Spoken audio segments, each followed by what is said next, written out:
Hey, it's Gina with WTI. And if you have an RV, then you know how ugly, dull, and boring the lights can be. We recently upgraded our recessed lights in our bedroom area with these awesome ones from acegoo. So we already had some outdated puck style lights in this area, so we didn't have to drill a new hole.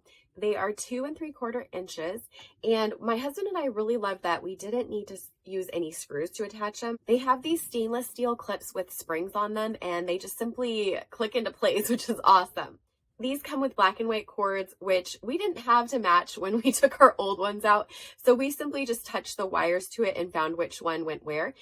And then we had wire tape and some wire connectors on hand to use that to secure them together. I got the white finish with warm white lights, but acegoo has other colors and light tones to choose from. You really can't go wrong with these puck lights. They look amazing. They're so simple to install. Don't wait another second to upgrade yours. And that's my point of view.